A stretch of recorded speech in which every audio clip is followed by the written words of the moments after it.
ವಿದ್ಯಾರ್ಥಿ ಮಿತ್ರರೇ, ಸ್ಪರ್ಧಾತ್ಮಕ ಪರೀಕ್ಷೆಗಳಿಗೆ ತಯಾರಾಗುತ್ತಿರುವಂಥ ಎಲ್ಲ ಸ್ಪರ್ಧಾಳುಗಳೇ, ಸಾರ್ವಜನಿಕ ಆಡಳಿತ ಅನ್ನುವ ಒಂದು ಕ್ಲಾಸನ್ನು ಇವತ್ತು ನಿಮಗೆ ನಾನು ಅಧ್ಯಯನಕ್ಕೆ ಒಳಪಡಿಸ್ತಾ ಇದ್ದೀನಿ. ವಿಶೇಷವಾಗಿ BA 5ನೇ ಸೆಮ್ಮಿನ ವಿದ್ಯಾರ್ಥಿಗಳಿಗೆ ಇದು ಪತ್ರಿಕೆಯಾಗಿ ಇದೆ ಮತ್ತು KS, IAS ಇತರ ಎಲ್ಲ ಸ್ಪರ್ಧಾತ್ಮಕ ಪರೀಕ್ಷೆಗಳಿಗೆ ಸಾರ್ವಜನಿಕ ಆಡಳಿತದ ಹಲವು ಪ್ರಶ್ನೆಗಳನ್ನು ಬಂದಿರುವುದನ್ನು ನಾವು ಕಾಣಬಹುದು. ಇಂದಿನ ನಮ್ಮ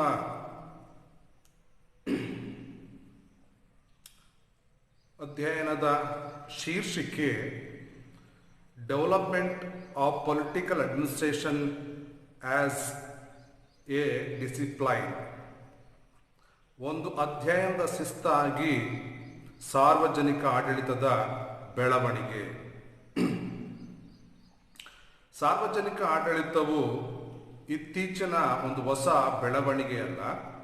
ಸರ್ಕಾರದ ಆಡಳಿತ ಚಟುವಟಿಕೆಗಳ ಕಾರ್ಯಾಚರಣೆಯನ್ನು ಪುರಾತನ ಕಾಲದಲ್ಲಿ ನಾವು ಕಾಣಬಹುದು. ರಾಜಕೀಯ ವ್ಯವಸ್ಥೆಯಲ್ಲಿ ಆಡಳಿತ ಒಂದು ಭಾಗವಾಗಿದ್ದು, ಇದು ಪ್ರಾಚೀನ ಕಾಲ, ಮಧ್ಯಕಾಲ ಮತ್ತು ಆಧುನಿಕ ಕಾಲದಲ್ಲಿ ಕಂಡುಬರುತ್ತಾ ಇದೆ.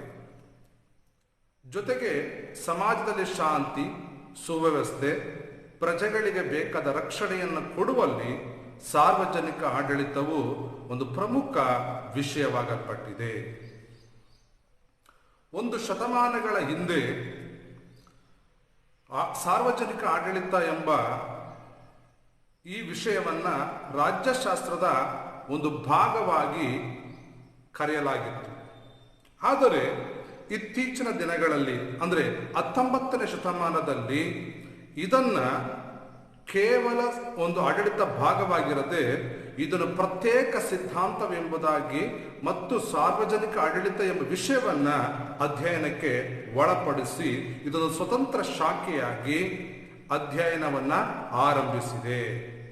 ಆದಾಗ್ಯೂ ಪ್ರಾಚೀನ ಕಾಲದಲ್ಲಿ ರಾಜಕೀಯ ಚಿಂತಕರಾಗಿರುವಂತಹ ಪ್ಲೇಟೋ, ಅರಿಸ್ಟಾಟಲ್, ಮೆಕವೆಲ್ಲಿ ಹಾಗೂ ಭಾರತೀಯ ರಾಜ ನೀತಿಜ್ಞನಾಗಿರುವಂತಹ ಕೌಟಿಲ್ಯ ಸಹ ಆಡಳಿತದ ವಿಚಾರವಾಗಿ ಅಂದೇ ಬರೆಯಲ್ಪಟ್ಟಿದ್ದರೂ ಆಡಳಿತವು ಎಷ್ಟೊಂದು ಸುಭದ್ರವಾಗಿರಬೇಕೆಂಬ ಪರಿಕಲ್ಪನೆಯನ್ನು ಅವರು ತಿಳಿಸಿದ್ರು.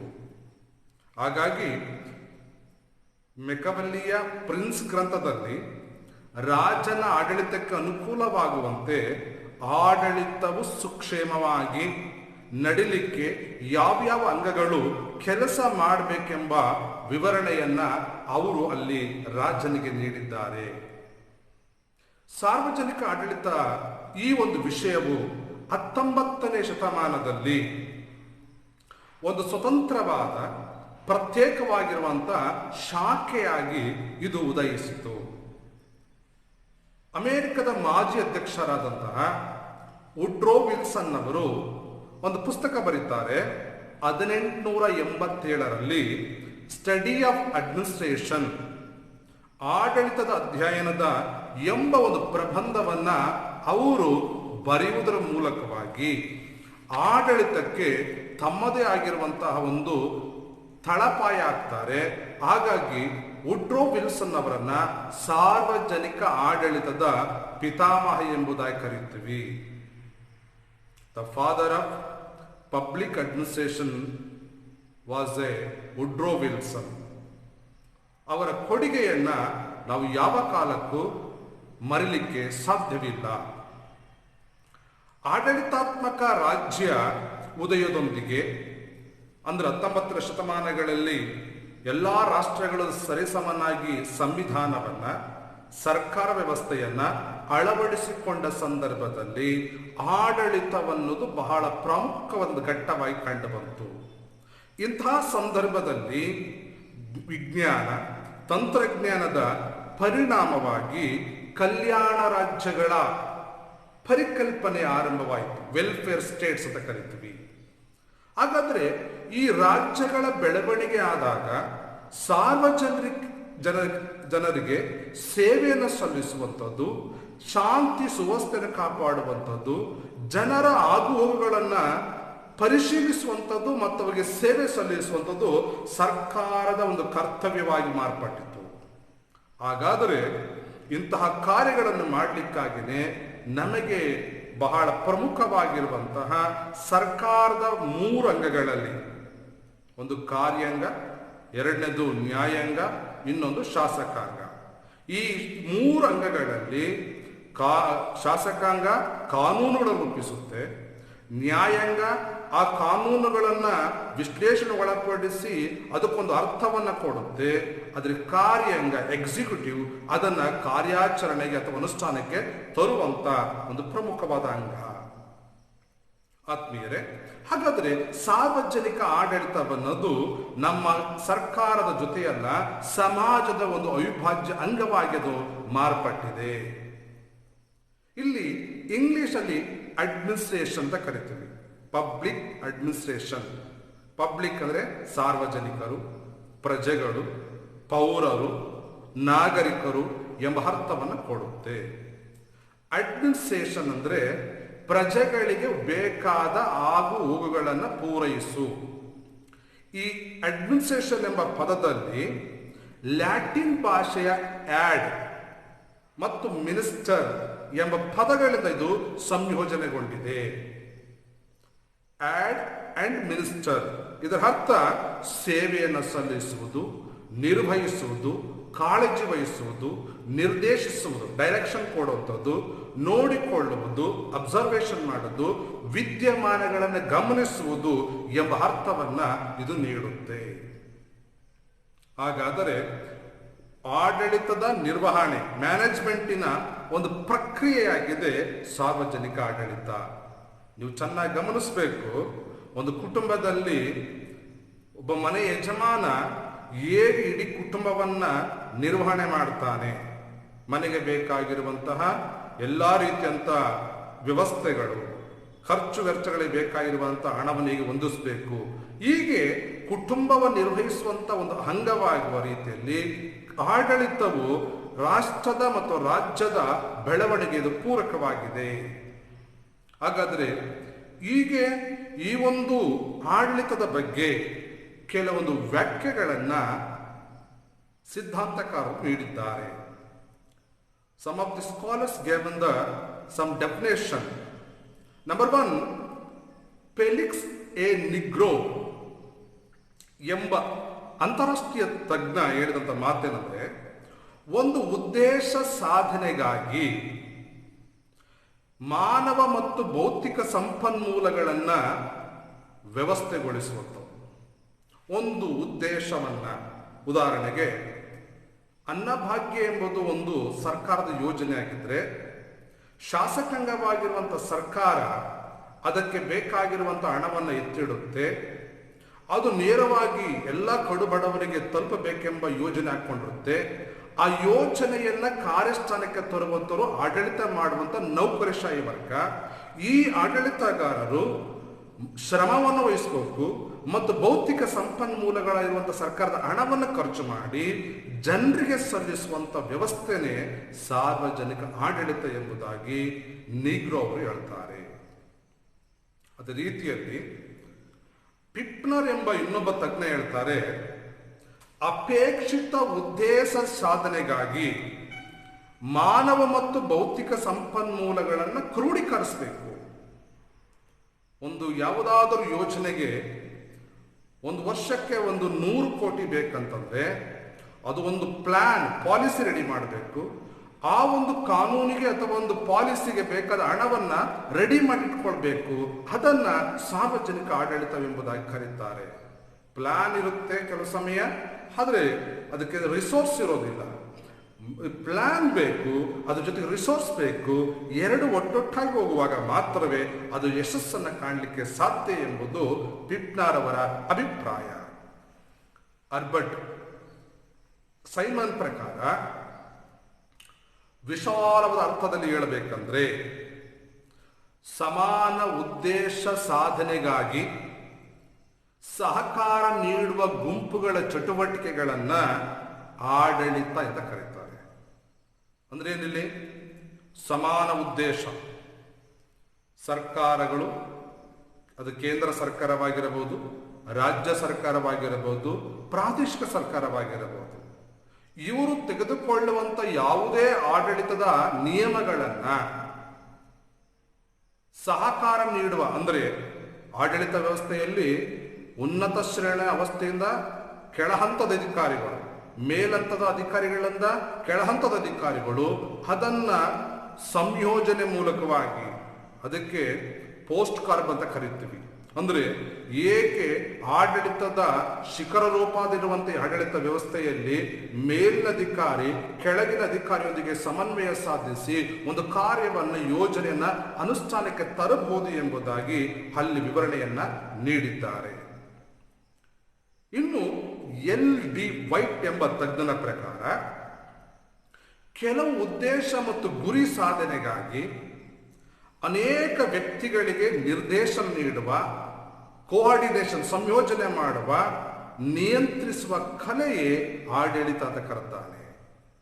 ಅಂದ್ರೆ ಇಲ್ಲಿ ಬಹಳ ಹೇಳ್ತಾನೆ, ಕೆಲವು ಉದ್ದೇಶ, ಉದಾಹರಣೆಗೆ ಮಹಾತ್ಮ ಗಾಂಧಿ ರಾಷ್ಟ್ರೀಯ ಉದ್ಯೋಗ ಖಾತ್ರಿ ಯೋಜನೆ, ಇದು ಒಂದು ಯೋಜನೆ, ಅದು ಒಂದು ಕಾಯಿದೆ.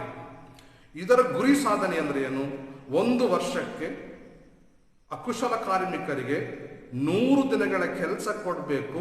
ಆ ಮೂಲಕವಾಗಿ ಬಡವರು, ಮಧ್ಯಮ ವರ್ಗದವರು, ಕೂಲಿ ಕಾರ್ಮಿಕರು ಹಾಗೂ ಸಮಾಜದ ಯಾರಿಗೆ ಉದ್ಯೋಗವಿಲ್ಲದೆ ಕಷ್ಟಪಡುತ್ತಾರೋ ಅವರಿಗೆ ಪ್ರತಿ ವರ್ಷ 100 ದಿನಗಳ ಉದ್ಯೋಗ ಕೊಟ್ಟ ಮೂಲಕವಾಗಿ ಆ ಉದ್ಯೋಗ ಕೊಡಲಿಕ್ಕೆ ಮೇಲಿನ ಹಂತದ ಅಧಿಕಾರಿಗಳು ಕೆಳ ಹಂತದ ಅಧಿಕಾರಿಗಳಿಗೆ ನಿರ್ದೇಶನ ಕೊಡುತ್ತಾರೆ. ನೀವು ಕೂಡಲೇ ನಿರುದ್ಯೋಗಿಗಳನ್ನು ಗುರುತಿಸಬೇಕು, ಆ ಕುಶಲ ಕಾರ್ಮಿಕರನ್ನ ಗುರುತಿಸಿ ಜಾಬ್ ಕಾರ್ಡ್ ವಿತರಣೆ ಮಾಡಬೇಕು. ಜಾಬ್ ಕಾರ್ಡ್ ವಿತರಣೆ ಮಾಡಿದ 15 ದಿನದೊಳಗೆ ಅವ್ರಿಗೆ ಉದ್ಯೋಗವನ್ನ ಕೊಡಬೇಕು. ಆ ನಂತರವಾಗಿ 1 ದಿನಕ್ಕೆ 284 ರೂಪಾಯಿಯ ವೇತನವನ್ನ, ಸಮಾನ ಕೆಲಸಕ್ಕೆ ಸಮಾನ ವೇತನ, ಪುರುಷ ಮತ್ತು ಸ್ತ್ರೀಗೆ ಈಕ್ವಲ್ ಪೇಮೆಂಟ್ ಕೊಡೋದ್ರ ಮೂಲಕವಾಗಿ ಸಂವಿಧಾನಬದ್ಧದ ಹಕ್ಕುಗಳನ್ನ ಅವರಿಗೆ ನೀಡಬೇಕು ಅನ್ನೋದು ಮೇಲಧಿಕಾರಿ ನಿರ್ದೇಶನ ಕೊಡ್ತಾರೆ. ಜೊತೆಗೆ ಸಂಬಂಧಪಟ್ಟಂತಹ ಯೋಜನಾಧಿಕಾರಿಗಳು, ಕಾರ್ಯನಿರ್ವಾಹಕ ಅಧಿಕಾರಿಗಳು, ಪಂಚಾಯತ್ ಅಧಿಕಾರಿಗಳೊಂದಿಗೆ ಸಮನ್ವಯ ಸಾಧಿಸಿ ಆ ಯೋಜನೆಯನ್ನು ಸಕ್ಸಸ್ ಮಾಡುವಂತ ಒಂದು ಕಲೆಯಾಗಿದೆ ಎಂಬುದಾಗಿ ವೈಟ್ ಅವರು ಹೇಳ್ತಾರೆ. ಇನ್ನೊಬ್ಬ ತಜ್ಞ ಲೂಥರ್ ಗುಲಿಕ್ ಪ್ರಕಾರವಾಗಿ ನೋಡೋದಾದ್ರೆ, ನಿರ್ದಿಷ್ಟ ಉದ್ದೇಶ ಸಾಧನೆಗಳಿಗಾಗಿ ಇತರರಿಂದ ಕೆಲಸ ಮಾಡಿಕೊಳ್ಳುವಂತ ಕಲೆಯೇ ಆಡಳಿತ ಅಂತ ಕರೀತಾನೆ. ಅಂದ್ರೆ ಒಂದು ನಿರ್ದಿಷ್ಟವಾಗಿರುವಂತ ಯೋಜನೆಯಾಗಿರಲಿ, ಕಾರ್ಯವಾಗಿರಲಿ, ಉದಾಹರಣೆಗೆ ಅನ್ನಭಾಗ್ಯ, ಕ್ಷೀರಭಾಗ್ಯ, ನಂತರವಾಗಿ ಹಲವು ರೀತಿಯಂತ ಭಾಗ್ಯಲಕ್ಷ್ಮಿ ಬಾಂಡ್ ಯೋಜನೆಗಳು, ಉಚಿತ ಸೈಕಲ್ ವಿತರಣೆಗಳು, ಇವೆಲ್ಲವೂ ಸರ್ಕಾರಗಳು ಅನುಷ್ಠಾನಕ್ಕೆ ತಂದಾಗ್ಯೂ ಅವುಗಳು ನಿರ್ದಿಷ್ಟಪಡಿಸಲ್ಪಟ್ಟಂತಹ ಅರ್ಹ ಫಲಾನುಭವಿಗಳಿಗೆ ವಿತರಣೆಯಾಗುವಾಗ ಸರ್ಕಾರಗಳು ತೆಗೆದುಕೊಂಡ ತೀರ್ಮಾನಗಳು ಅದು ಬಡವರಿಗೆ ಮುಟ್ಟುತ್ತೆ. ಆ ಮೂಲಕವಾಗಿ ಸಾಮಾಜಿಕ ಮೇಲ್ಸ್ತರಕ್ಕೆ ಬಡವನು ಮತ್ತೊಂದು ಹಂತಕ್ಕೆ ಬರಲಿಕ್ಕೆ ಸಾಧ್ಯವಾಗುತ್ತೆ. ಇದನ್ನೇ ಆಡಳಿತ ಎಂಬುದಾಗಿ ಲೂಥರ್ ಗುಲಿಕ್ ಅವರು ಕರೆದಿದ್ದಾರೆ. ಇದರೆಲ್ಲದರ ಜೊತೆಗೆ ನಾವು ನೋಡುತ್ತಾ ಇದ್ದೇವೆ, ಸಾರ್ವಜನಿಕ ಆಡಳಿತದ ಒಂದು ಅರ್ಥ ಅದು ಬಹಳ ವಿಶಾಲವಾಗಿದೆ. ಏನಪ್ಪ ಅಂತಂದ್ರೆ, ರಾಜ್ಯ ಮತ್ತು ಸರ್ಕಾರಗಳು ಸಾರ್ವಜನಿಕರ ಕಲ್ಯಾಣವನ್ನ ಮಾಡುವುದಕ್ಕಾಗಿ ಕೈಗೊಳ್ಳುವ ಚಟುವಟಿಕೆಗಳನ್ನ ಸಾರ್ವಜನಿಕ ಆಡಳಿತವೆಂಬುದಾಗಿ ಕರೆಯಲ್ಪಟ್ಟಿದ್ದಾರೆ. ಕೇಂದ್ರ ಸರ್ಕಾರವಾಗಿರಬಹುದು, ರಾಜ್ಯ ಸರ್ಕಾರ ಆಗಿರಬಹುದು. ಇವರ ಮುಖ್ಯ ಉದ್ದೇಶವೇನಂತಂದ್ರೆ ವೆಲ್ಫೇರ್ ಆಫ್ ದಿ ಸಿಟಿಜನ್, ಜನರ ಕಲ್ಯಾಣ. ಅದಕ್ಕೆ ಸಂವಿಧಾನದಲ್ಲಿ ರಾಜ್ಯ ನಿರ್ದೇಶಕ ತತ್ವಗಳಲ್ಲಿ ನೋಡುತ್ತವೆ. ಯಾವುದೇ ಒಂದು ರಾಜ್ಯ ಸುಖಿ ರಾಜ್ಯವಾಗಿರಬೇಕಂದ್ರೆ ಅದು ಬೆಳವಣಿಗೆ ಕಾಣಬೇಕಪ್ಪ ಅಂತಂತಂದ್ರೆ ಜನರಿಗೆ ಸಲ್ಲಬೇಕಾಗಿರುವಂತ ಮೂಲಭೂತ ಹಕ್ಕುಗಳ ಜೊತೆಗೆ ಸೌಲಭ್ಯಗಳನ್ನ ಅವರ ಮನೆ ಮುಟ್ಟಬೇಕು.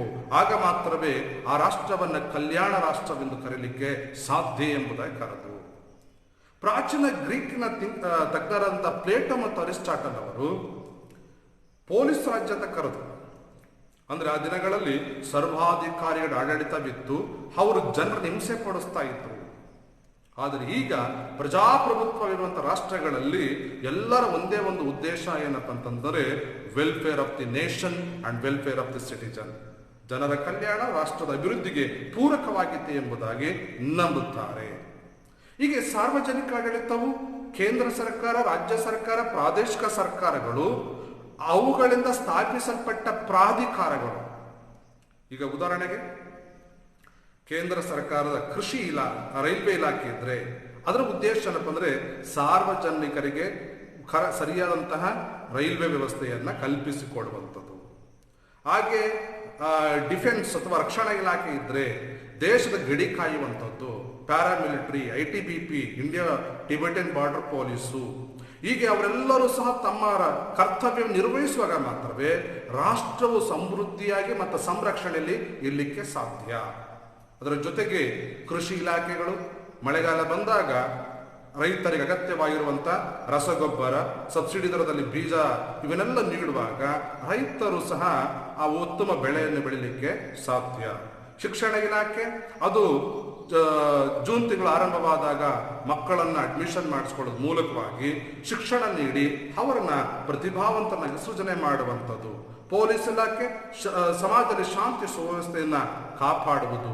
ನ್ಯಾಯಾಂಗ ಇಲಾಖೆ ಜನರು ಅಥವಾ ಯಾರು ತೊಂದರೆಗೆ ಒಳಗಾಗಲ್ಪಟ್ಟಿರ್ತಾರೋ ಅವರಿಗೆ ನ್ಯಾಯವನ್ನ ವಿತರಿಸುವ ಮೂಲಕವಾಗಿ ಅವರಿಗೆ ಬೇಕಾಗಿರುವಂಥ ರಕ್ಷಣೆ ಕೊಡುವಂಥದ್ದು. ಹೀಗೆ ಸರ್ಕಾರದ ಎಲ್ಲ ಇಲಾಖೆಗಳು, ಎಲ್ಲ ಅಂಗಗಳು ಅಂತಿಮ ಗುರಿ ಏನಂದ್ರೆ ಜನರಿಗೆ ಕೊಡಬೇಕಾಗಿರುವಂಥ ಸೌಲಭ್ಯವನ್ನು ಕೊಡುವಂಥದ್ದು. ತಹಶೀಲ್ದಾರ್ ಆಫೀಸು ವೃದ್ಧಾಪ್ಯ ವೇತನ ನೀಡುತ್ತೆ, ಭೂಮಿಗೆ ಸಂಬಂಧಪಟ್ಟಂತ ಪಹಣಿ ಮೋಜಣಿ ಮಾಡುವಂತ ಕೆಲಸ, ಹಾಗೆ ಮಕ್ಕಳಿಗೆ ಜಾತಿ ಪ್ರಮಾಣ ಪತ್ರ, ರೇಷನ್ ಕಾರ್ಡ್ ವಿತರಣೆ ಮಾಡುವಂಥದ್ದು, ಎಲೆಕ್ಷನ್ ಕಾರ್ಡ್ಗಳನ್ನು ತೆಗೆದುಕೊಳ್ಳುವಂಥದ್ದು, ಸಾರ್ವಜನಿಕವಾಗಿ ಒಂದು ತಾಲೂಕಿನಲ್ಲಿ ಭೌಗೋಳಿಕವಾಗಿ ಸಂಬಂಧಪಟ್ಟಂತ ಎಲ್ಲಾ ಕಾರ್ಯಚಟುವಟಿಕೆಗಳನ್ನ ತಹಶೀಲ್ದಾರ್ ಆಫೀಸ್ ಮಾಡುತ್ತೆ. ಹಾಗೆ ಗ್ರಾಮ ಪಂಚಾಯಿತಿಗಳು ಅಥವಾ ಗ್ರಾಮಗಳ ಅಭಿವೃದ್ಧಿಗಾಗಿ ತಾಲೂಕು ಪಂಚಾಯಿತಿ, ಜಿಲ್ಲಾ ಪಂಚಾಯಿತಿ ಕೆಲಸಗಳು ಮಾಡ್ತವೆ. ನಗರಗಳ ಬೆಳವಣಿಗೆಗಾಗಿ ಪುರಸಭೆಗಳು, ನಗರಸಭೆಗಳು, ಮಹಾನಗರ ಪಾಲಿಕೆಗಳ ಕೆಲಸ ಮಾಡುತ್ತವೆ. ಅಂದ್ರೆ ಕೇಂದ್ರ ಮತ್ತು ರಾಜ್ಯ ಸರ್ಕಾರಗಳಿಂದ ಯಾವ ಯಾವ ಪ್ರಾಧಿಕಾರಗಳು ಇರುತ್ತವೋ ಅವೆಲ್ಲದರ ಮುಖ್ಯ ಗುರಿ ಜನರಿಗೆ ಬೇಕಾದ ಯೋಗ್ಯ ಸೇವೆಯನ್ನ ಸರಿಯಾದ ಸಮಯದಲ್ಲಿ ಕೊಡುವಂಥದ್ದೇ ಸಾರ್ವಜನಿಕ ಆಡಳಿತವೆಂಬುದಾಗಿ ಕರೆಯಲ್ಪಟ್ಟಿದ್ದಾರೆ. ಈ ಸಾರ್ವಜನಿಕ ಆಡಳಿತ ಬಗ್ಗೆ EN ಗ್ಲಾಡನ್ ಎಂಬ ವ್ಯಕ್ತಿ ಹೇಳಿದಂತಹ ಒಂದು ಸ್ಟೇಟ್ಮೆಂಟ್ ಅನ್ನು ನಾನು ಕೋಟ್ ಮಾಡ್ತೀನಿ. ಸಾರ್ವಜನಿಕ ಆಡಳಿತವೆಂದರೆ ಸರ್ಕಾರದ ಆಡಳಿತಕ್ಕೆ ಸಂಬಂಧಿಸಿತ್ತು. ಅದಕ್ಕೆ ನಾವು ಯಾವುದೇ ತಹಶೀಲ್ದಾರ್ ಆಫೀಸು, ಜಿಲ್ಲಾಧಿಕಾರಿಗಳ ಕಚೇರಿ, ತಾಲೂಕು ಪಂಚಾಯಿತಿ, ಗ್ರಾಮ ಲೆಕ್ಕಿಗರ ಕಚೇರಿಗಳನ್ನ ಪಬ್ಲಿಕ್ ಆಫೀಸ್ ಅಂತ ಕರೀತೀವಿ. ಸಾರ್ವಜನಿಕರು ಬಂದು ಹೋಗುವಂತ ಸ್ಥಳಗಳು. ಅಲ್ಲಿ ಅವರಿಗೆ ಮುಖ್ಯವಾಗಿ ಸರ್ಕಾರದಿಂದ ನೇಮಿಸಲ್ಪಟ್ಟ ಅಧಿಕಾರಿಗಳು ಅವರಿಗೆ ಸೇವೆಯನ್ನ ನೀಡುತ್ತಾರೆ. ಅದಕ್ಕಾಗಿ ಸಾರ್ವಜನಿಕರು ಬಂದು ಹೋಗ್ತಾರೆ. ಇನ್ನು ಪ್ರೊಫೆಸರ್ ವುಡ್ರೋ ವಿಲ್ಸನ್ ಇವರ ಸ್ಟೇಟ್ಮೆಂಟ್ ಚೆನ್ನಾಗಿದೆ. ಏನಂದ್ರೆ ಸಾರ್ವಜನಿಕರಿಗೆ ಕಾನೂನನ್ನ ಸುದೀರ್ಘವಾಗಿ ಮತ್ತು ವ್ಯವಸ್ಥಿತವಾಗಿ ಕಾರ್ಯಗತಗೊಳಿಸುವಂಥದ್ದು ಒಂದು ಲಾ. ಸೊ ಆರ್ಟಿಕಲ್ 14 ಏನ್ ಹೇಳುತ್ತೆ? Every one equal before the law has protected every one. ಕಾನೂನು ಎಲ್ಲರಿಗೆ ಒಂದೇ, ಕಾನೂನು ಮುಂದೆ ಎಲ್ಲರ ಸಮಾನರು ಮತ್ತು ಕಾನೂನು ಎಲ್ಲರನ್ನ ಸಂರಕ್ಷಿಸುತ್ತದೆ. ಅಂದ ಹಾಗೆ ಈ ಸ್ಟೇಟ್ಮೆಂಟ್ ಅನ್ನ ವಿಲ್ಸನ್ ಅವರ ಸ್ಟೇಟ್ಮೆಂಟ್ ಚೆನ್ನಾಗಿದೆ. Public administration is detailed and systematic execution of law. Every particular application of law is an act of the administration. ಅಂದ್ರೆ ಇದು ಕಾನೂನನ್ನ ಒಂದು ರೂಪಿಸುವುದು ಮಾತ್ರ ಅಲ್ಲ, ವ್ಯವಸ್ಥೆಗೊಳಿಸುತ್ತೆ ಅನ್ನೋದನ್ನು ಹೇಳ್ತಾರೆ. Further he said, administration is a most obvious part of the government. It is the government in action. It is the executive, the operative, the most visible side of the government ಅಂತ ಹೇಳ್ತಾರೆ. ಇನ್ನೊಬ್ಬ ತಜ್ಞ LD white ಹೇಳ್ತಾರೆ, public administration consent of all those operations having for their purpose and fulfillment of enforcement of the public policy. ಅಂದರೆ ಅವರ ಪ್ರಕಾರವಾಗಿ white ಅವರ ಪ್ರಕಾರವಾಗಿ ಏನಂದ್ರೆ ಸಾರ್ವಜನಿಕರ ಆಡಳಿತವನ್ನ ಸಾರ್ವಜನಿಕ ಸೇವೆಯನ್ನು ಅನುಷ್ಠಾನಗೊಳಿಸುವ ಉದ್ದೇಶದಿಂದ ಕೈಗೊಳ್ಳಲಾದ ಕಾರ್ಯಾಚರಣೆಗಳು ಅಂತ ಕರೀತಾರೆ. ಇನ್ನೊಬ್ಬ ತಜ್ಞರಾದಂತಹ ವಿಲ್ಲೋಬಿ ಅವರ ಸ್ಟೇಟ್ಮೆಂಟ್ ಅನ್ನು ನಾನು ಹೇಳ್ತೇನೆ. ವಿಲ್ಲೋಬಿ ಏನು ಹೇಳ್ತಾರೆ ಅಂತಂದ್ರೆ, ಒಂದು ವಿಶಾಲಾರ್ಥದಲ್ಲಿ ಮತ್ತೊಂದು ಸಂಕುಚಿತ ಅರ್ಥದಲ್ಲಿ ಹೇಳ್ತಾರೆ. ಅಂದ್ರೆ ಅವರ ಪ್ರಕಾರವಾಗಿ ವಿಶಾಲಾರ್ಥದಲ್ಲಿ ಅಂದ್ರೆ ಸರ್ಕಾರದ ವ್ಯವಹಾರಗಳನ್ನು ನಿರ್ವಹಿಸುವ ಒಂದು ಅಂಗ ಸರ್ಕಾರದ ವ್ಯವಹಾರಗಳ ಅಂದ್ರೆ ಈ ಪ್ರತಿದಿನ ಹಣಕಾಸು, ಆಡಳಿತ, ಅಧಿಕಾರಿಗಳ ಬಗ್ಗೆ ಮೇಲ್ವಿಚಾರಣೆ, ನಿರ್ದೇಶನ, ಸಂಯೋಜನ, ಪತ್ರ ವ್ಯವಹಾರ ಇವೆಲ್ಲ ಮಾಡುವಂಥ ಒಂದು ಅಂಗ. ಆದರೆ ಇನ್ನೊಂದು ಸೀಮಿತ ಅರ್ಥದಲ್ಲಿ ಅವನು ಹೇಳೋದೇನೆಂದ್ರೆ ಇದು ಕೇವಲ ಆಡಳಿತಾತ್ಮಕದ ಒಂದು ಭಾಗ ಅಂತ ಅವನು ಕರೀತಾನೆ. ನಾವು ನಮ್ಮ ಅಧ್ಯಯನ ದೃಷ್ಟಿಯಿಂದ ಇದನ್ನ ಆಡಳಿತಾತ್ಮಕದ ಒಂದು ಭಾಗವೆಂದು ನಾವು ಗುರುತಿಸಬಹುದು. The term of the administration may be employed in political science in two senses. In its broadest sense, it denotes to work involved in actual conduct of the government affairs. ಆಗಲೇ ಹೇಳಿದ್ದು ಸರ್ಕಾರದ ಕೆಲಸ ಅಂತ. ಆದರೆ regardless of the particular branch of the government concerned, it is thus quite proper to